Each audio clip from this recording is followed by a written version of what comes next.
એવું સત્વ આવે.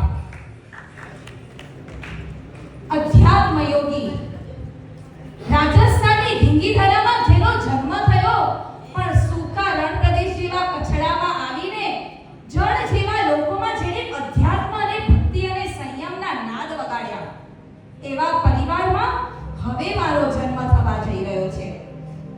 આજે ઇતિહાસમાં જેમનું નામ લખાઈ રહ્યું છે એવા હંસકીર્તિ સાધ્વીજી, 350 થી અધિક જેમની ઓડીઓ થઈ છે, જેમણે રસના ઉપર કાબુ મેળવ્યું છે ને, એમના પરિવારમાં હવે મારો જન્મ થવા જઈ રહ્યો છે.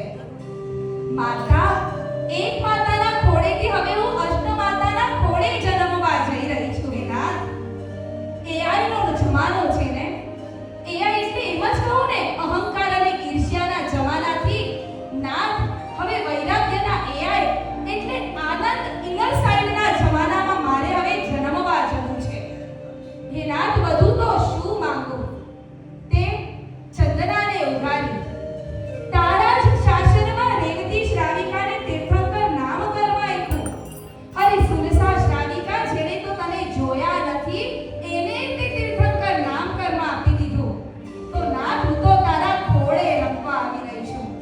મારો હાથ પકડીશ ને નાથ?